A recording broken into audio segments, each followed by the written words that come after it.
오늘 말씀의 제목은 행복과의 거리는, 행복과의 거리는. 사람들은 인생의 최고 목적을 행복을 추구하는 것이라고 생각을 하고 또 많은 사람이 믿고 있습니다. 우리 한국의 최고법이 헌법인데요. 헌법 10조에도 행복을 추구할 권리가 국민에게 있다고 명시하고 있습니다. 행복은 좋은 것이지요. 그렇다면 우리 크리스천의 행복은 무엇이 되어야 합니까? 그것은요, 하나님 나라에 들어가는 거예요. 또 이 땅에서는 하나님과 동행하는 것, 이것이 크리스천의 행복이 되어야 합니다. 본문은 믿음의 행보를 걸어간 사람들이 많이 나오잖아요. 어떤 사람들은 믿음으로 7일 동안 여리고성을 돌았다라는데, 여리고성은요, 그때 당시에 최고의 난공불락의 성이라고 합니다. 보통 성은 성벽으로 한번 이렇게 쭉 쳐 있으면 그 안에 바로 마을이 있든지 이렇게 합니다. 근데 이 성은 두 겹으로 수도 있다. 한 겹으로 성이 돼 있고 또 보호하는 성이 또 있는 거예요. 성벽이 또 있는 거예요. 두 겹. 그래서 쉽게 그 성을 무너뜨리고 점령할 수 없었다. 그런 뜻이에요. 그런데 어떻게 믿음으로 7일 동안 이스라엘 백성이 그 성을 무너뜨리기 위해서 하루에 한 바퀴씩 뱅글뱅글 돌아요. 몇 명이라고요? 이스라엘 민족이 출애굽한 민족이 약 200만 명이 되는 사람이에요. 좀 전에 우리가 발을 쿵쿵 굴러가는 거 했잖아요. 안 했어요. 저 뒤에 우리 남자 성도님들 많이 하시던데 저도 했는데 발을 쿵쿵 거르잖아요. 200만 명이 성주위를 돈다고 생각해 보세요. 발자국 한 번씩 걸으면 우리 여기서 걸어가 소리가 나죠. 이런 소리가 나는데 200만 명이 한 사람이 발이 몇 개입니까? 두 개. 두 개인데 200 하면 최소 400만 개의 발자국이 나고 그것을 이만큼 도니까 이론적으로 불가능한 게 아니야. 사실 토지 성벽을 쌓았다 해도 땅 기반이 단단하게 하고 쌓은 걸 수도 있고 그렇죠. 그런데 시간에 대해서 뭐 이렇게 약해질 수도 있고 우리가 비가 여름이나 장마철이 지나면 물이 많이 스며져 있다가 이렇게 붕괴되는 사고들이 많잖아요. 토사가 막 일어나고 커다란 바위가 굴러오고 막 이런 거. 그런 게 지반이 약해져서 생기는 거예요. 어쨌든 이론은 그렇습니다. 근데 사람의 지식으로 성을 거대한 성이 사람 200명이 하루에 한 바퀴씩 돌다가 마지막 날에 돌고 나서 와 하고 함성 지른다고 무너집니까 보통? 자, 이런 생각입니다. 이게 세팅으로 되어 있는데 제가 한다고 이게 요거 날아가면 부서집니까 이게? 이론적으로 부서질 수가 없는 거예요. 쇳덩어리는. 그런데 성벽 그 단단하게 지어진 성벽이 와 함성 지르니까 200만 명의 환성에 의해서 와르르 하고 무너지는 거예요. 그냥.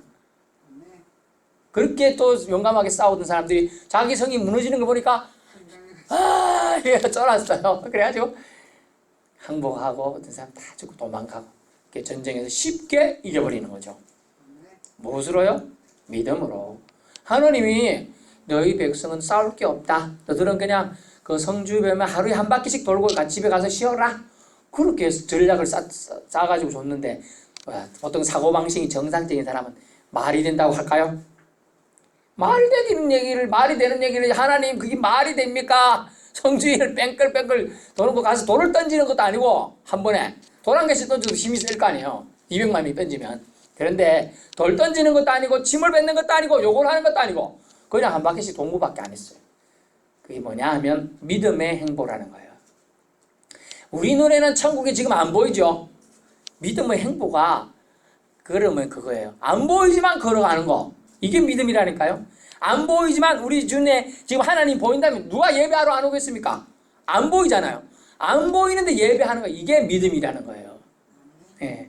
그래서 여러분의 믿음이 큰 겁니다. 멋진 거예요. 위대한 거예요. 안 보이는 대상을 믿고 예배할 수 있는 거 그게 진짜 정령 진짜 믿음이라고 말씀하고 있는 겁니다. 오늘 본문 말씀 속에 7일 동안의 여리고성을 그들은 돌았는데 믿음은 항시 결과물이 있어요. 결과물. 우리 많이 먹으면 결과물이 뭐죠? 배탈 나든지 화장실 가야 돼요. 이게 결과물이에요. 근데 믿음은 항시 결과물이 좋다는 거예요. 승리라는 거예요. 좋은 열매가 있다는 거예요. 이게 믿음이라는 것이죠. 그래서 여러분의 믿음은 공짜가 아니에요. 절대 지금 보기에는 하찮아 보이고 아무 것이 안 보이는 것 같아도 여러분 눈에는 안 보여도 주님이 하나님이 예비한 건 엄청나요. 청량할 수 없는 한 가지가 뭡니까? 벌써 영생이 여러분에게 주어진 거예요. 영생이. 죽어도 죽는 게 아니에요. 여러분 영원히 천국의 하나님 품에 안길 수 있는 축복을 받는 거예요. 이때까지 서럽고 힘들고 어렵고 아프게 살아왔던 거 그 나라 가면 천국에는 아무 그런 것이 필요 없어. 육적인 묶임에서 놓이고 여러분이 다 건강한 여러분이 최고의 멋질 때의 모습으로 부활하는 거예요.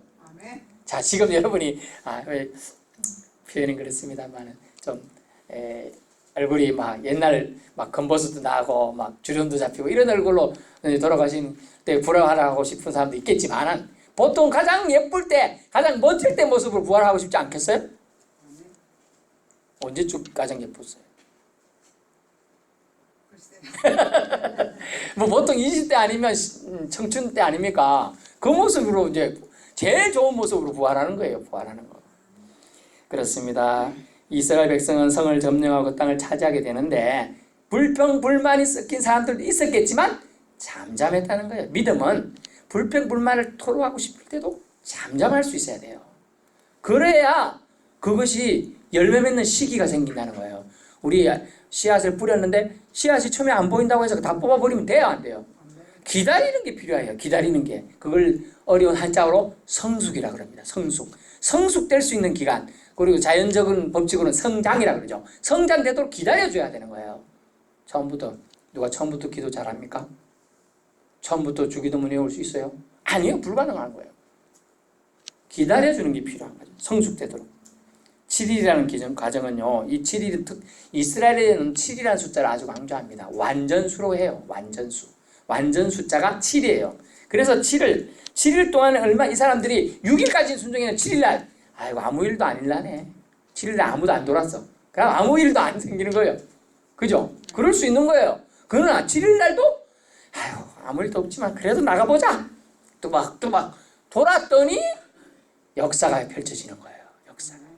믿음은 결과물이 있어요. 하나님의 약속은 반드시 그날과 그 시에 이루어진다는 걸 믿어야 돼요. 주님께서 마지막 날이 온다고 했죠? 네. 온다는 거예요. 반드시 온다는 거예요. 세상 사람들 조롱하고 그때 놀러 가고 뭐 할 거 하고 싶은 거 하러 다닐지 몰라도 하나님이 예비하신 마지막 날은 반드시 온다는 거예요. 그것을 우리는 놓치지 말아야 한다라는 걸 말씀해 주고 있습니다. 오늘 본문 말씀 속에 믿음으로 7일 동안 성숙이 필요한 7일. 하나님은 세상을 며칠에 만들었습니까? 6일 동안 만들어서 6일. 그런데 하루 만에 만들지 못할까요? 아니 1초 만에 만들 수 있어요. 세상 그대로 자연법칙대로 있어라 하면 끝나는 거 아니에요?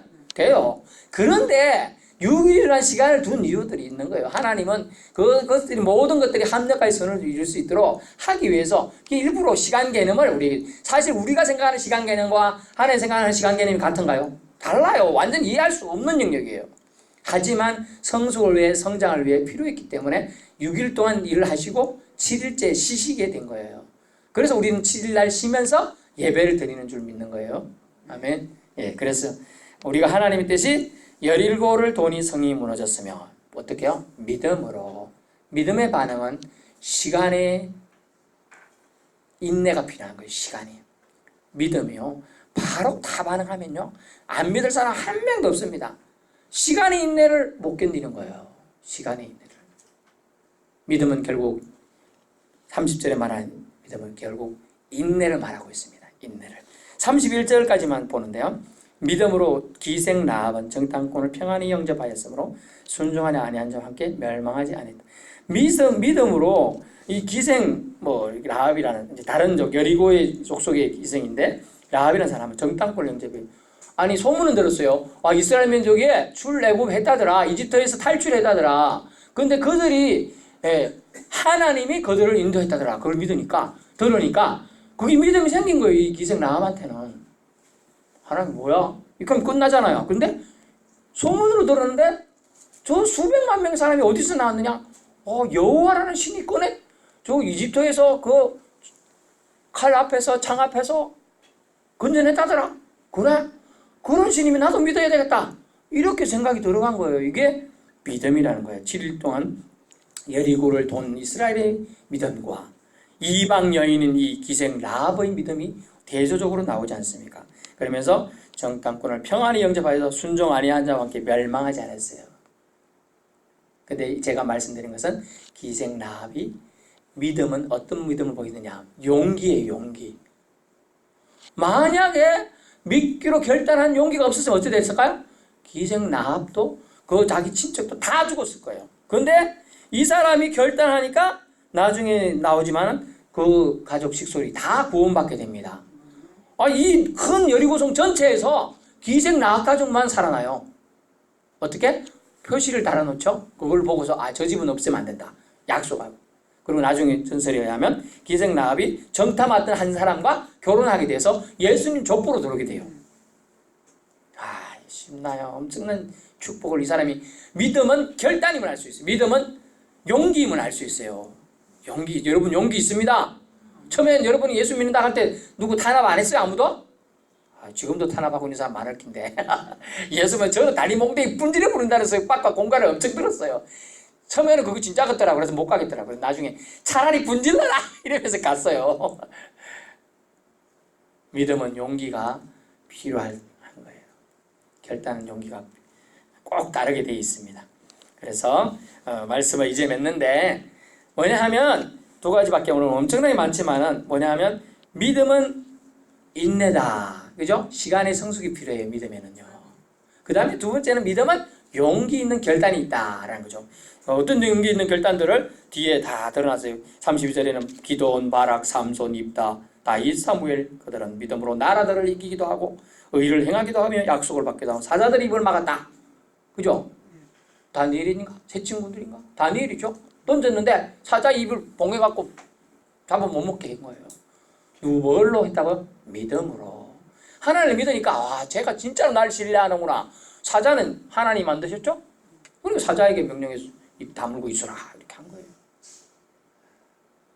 또 34절에 보니까 불의 세력을 멸하기도 하고 칼날을 피하기도 하며 연약 가운데 강하게 되기도 하며 전쟁에 용감하게 되어 이방 사람들이 진을 물리치기도 하며 여자들은 자기 죽은 자들을 부활로 받아들이기도 하며 어떤 이는 더 좋은 부활을 얻고자 하여 심한 고문을 받되 구차에 풀리나요. 그래 이때 당시 그래서 믿음을 지키기 위해서 카타콤이라는 게 생겼어요. 카타콤. 뭐냐면 사막지대다 보니까 그 지대는 땅이 흙이라고 할 수 있죠. 땅인데 벽 같은 게 이제 약해요. 그러니까 막 끓어가지고 구멍을 내. 탄압받느니 신앙 못 지키는 죽느니 차라리 그 구멍 파고 땅 속에서 평생을 사는 거예요. 그 속에서 아이를 낳고 기르고 죽고 했어요. 그게 카타콤이에요. 이스라엘 민족이 믿음 지키기 위해서 그렇게 했다니까요. 우리에게 그렇게 하라면 지금 믿음 생활 할 사람 몇 명 안 돼요. 한 2명 되겠네요. 다 도망가야 힘들어서 햇빛도 못 보면 깜깜한 데서 땅속이 그렇게 좋나요? 습하고 벌레 기다리고 얼마나 나쁜 게 더 많아요. 몸에 해롭잖아요. 너무 땅속에 습한 기운 노출되어 있으면 그런 것들을 감수하면서까지 믿음을 지키려고 했다는 거예요. 그것이 믿음의 용기고 결단이라고 말씀해 주고 있어요. 그래서 그들은 조롱도 채찍질도 결박도 옥에 갇히는 시련도 감내할 수 있었다라고 표현해요. 심지어 돌로 치는 것과 톱으로 캐는 것. 이사야라는 선지자는 톱으로 켜서 죽임을 당했다고 해요. 시험과 칼로 죽임을 당하고 양과 염소의 가죽을 입고 좋은 옷 입고 싶었는데 입을 게 없으니까 그런 거로 옷 입고 유리하며 유리는 떠돌아다녔다는 뜻이에요. 궁핍과 환난과 박대를 받고 학대도 당했다. 그런데 38절 갈로 쳐는 거 보세요. 이런 사람은 세상이 감당하지 못하느니라. 아멘. 믿음은 세상이 감당할 수 없어요. 믿음 있는 사람만큼 당할 자가 없는 거예요. 사자의 당당함 그런 것도 잽이 안 된다는 거예요. 믿음 있는 사람한테는. 그렇습니다. 오늘 두 가지죠. 믿음엔 인내가 필요해서 성숙에 이른다. 또 하나는 용기 있는 결단이다. 우리가 믿음의 용기 있는 결단하고 예수 믿기로 작정했지 않습니까? 예수 믿어 잘 믿어서 주님께서 예배해 주신 행복과의 거리를 가깝게 좁혀야 되겠다는 거죠. 행복과의 거리는 누군 뭡니까? 하나님 나라에 들어가는 거죠. 최고의 행복은 그거예요. 우리한테는. 그러기 위해서는 믿음의 인내와 믿음의 용기들을 발휘하실 수 있기를 주님으로 축원합니다.